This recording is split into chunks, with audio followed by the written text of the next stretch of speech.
I spent most of my childhood in a hospital bed. I was diagnosed with childhood cancer in 2nd grade. The specific type was acute leukemia. Although treatment with chemotherapy put me in remission, I had been admitted and discharged from the hospital 8 times by the time I graduated from middle school.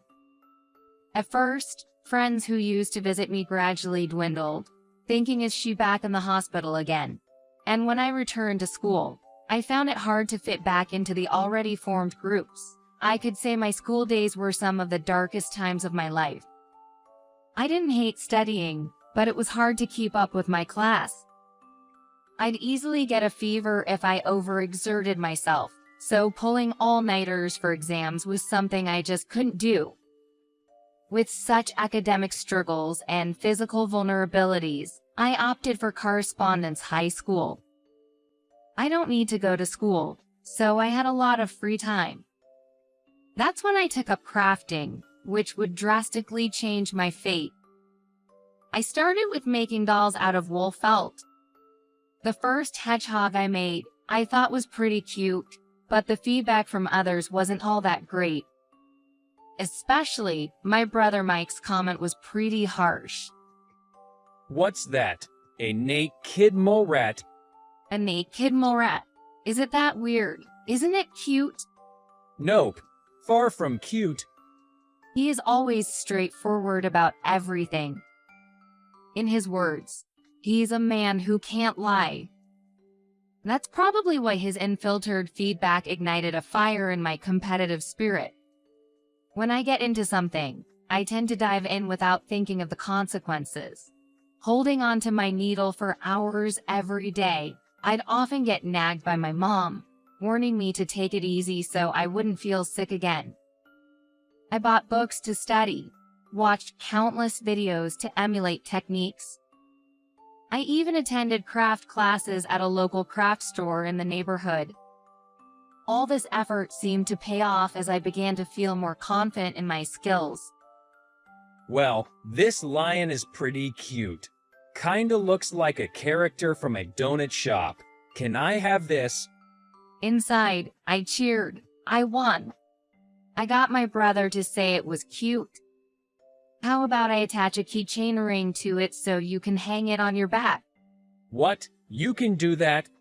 Yeah, it's easy. I'll get it done. Come pick it up tonight. Got it. I think Mike and I get along better than most siblings. I've always felt that I've caused him a lot of trouble due to my illness. When I fell ill in 2nd grade, he was just starting middle school. I believe he still needed our parents' support. But my mom spent most of her time with me at the hospital, and my dad was swamped with work. My mom once said she was grateful that Mike was such an easygoing kid. He has the skill to handle just about everything on his own. But I believe that skill is something he acquired so as not to bother our parents who were already overwhelmed with my situation. Even now, when my mom and dad are away for the weekend, he'll whip up lunch for me. It's sandwiches today. Lily, you need to eat lots of veggies, carrots and lettuce, and they's egg. No meat. I didn't feel like going shopping, but in exchange, I've added a special sauce I made. Our conversations are always playful like this, but I've always appreciated his kindness. One day, I saw several books about overcoming cancer on his bookshelf. Mike never brings up my illness, but realizing he deeply cares about me brought me to the verge of tears. He said he was going to study biomedical engineering and went on to attend the engineering department in college. And now, he's working in the R&D department of a medical equipment company. He mentioned he loves machines and chose the medical field because it's a secure job market.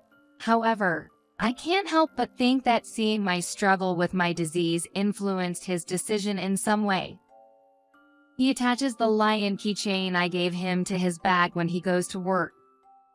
One day, as I was crafting felt dolls in my room, he popped in.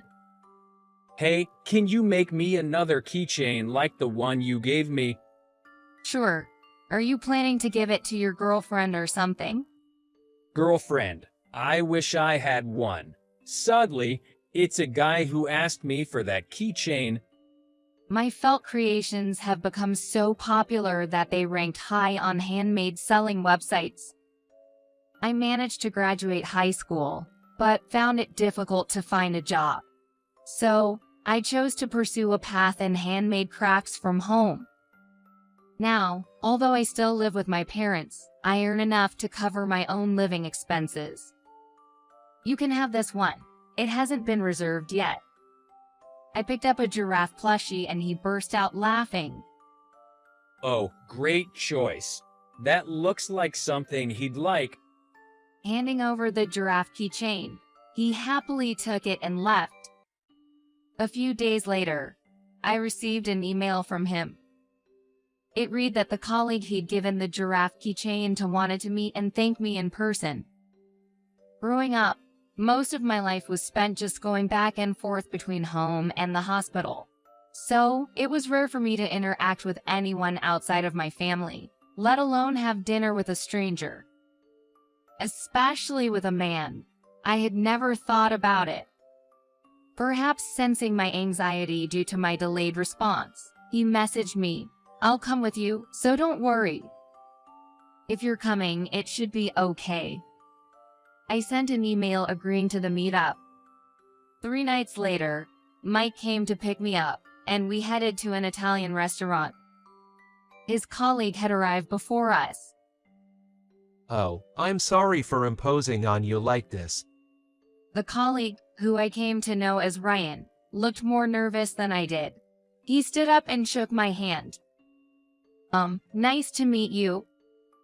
Ryan and I greeted each other with movements as stiff as robots, making Mike burst out laughing. Loosen up, guys. Just say something like, "Hi, I'm Ryan, and I'm Lily," with a smile. It's not an arranged meeting. Hearing the term arranged meeting, Ryan and I exchanged a glance. Thank you for this. It's very cute. My friend here, he's a total science geek. Graduated top of his class from a prestigious university's physics department. And yet, he's got a soft spot for cute things. His desk is surrounded by character merchandise. Hey, that was supposed to be a secret. Ryan had an unmistakable air of a scientist about him. He had sharp, observant eyes and slightly nervous, high cheekbones. Seeing him flustered after being outed for liking cute things made his otherwise stern demeanor crumble a bit, making him more endearing. "I'm glad you liked it." Yes, I really did. I enjoyed tinkering with machines, but I've always been teased by friends for liking figurines and even designing my own clothes. That sounds quite intense. That conversation became the starting point, and soon Ryan and I were deep in conversation. We talked about future projects and handy tools for crafting. We got so engrossed that we kind of left my brother out. As a result, while Mike was busy munching on his pizza, Ryan and I bonded so well that we planned a trip to a craft store together. According to Mike, when Ryan first joined the company, many female employees had an eye on him. He is handsome, and more importantly, his education suggested he would be destined for success. However, being totally engrossed in the sciences, Ryan seemed to have led a life devoid of romantic pursuits. He lacked the skills to entertain a woman on a date or even show a hint of consideration. This cemented an image of him as a capable yet dull person at work, leading many female colleagues to distance themselves from him. Ryan himself seemed relieved by this, happy to finally focus solely on his job. Mike turned out to be Ryan's only friend at the company. Indeed, Ryan might be a bit different from the average guy. When we went out together, he'd sometimes become so engrossed in something he liked that he'd forget about me, standing transfixed in front of a store shelf, or drift off deep in thought mid-conversation. Yet, that might just be part of his personality. As long as we were crafting together, it didn't particularly bother me. If he went quiet, I'd just silently focus on my own project.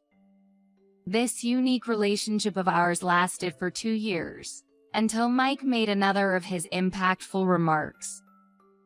You two spend all your free time together. Why not live together? Heck, why not just get married?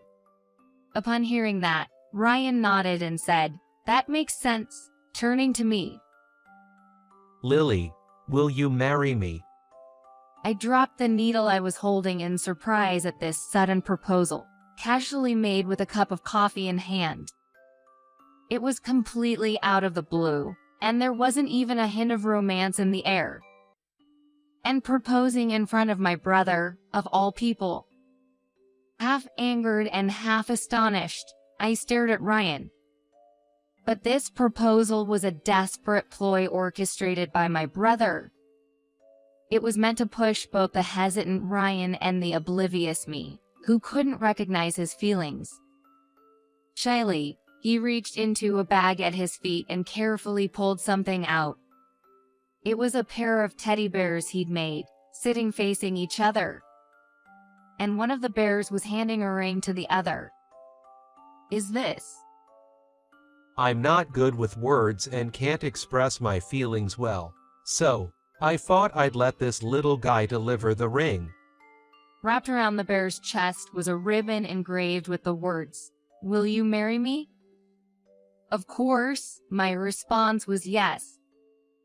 So that, his face turned beet red with happiness, and Mike looked as if a huge weight had been lifted from his shoulders.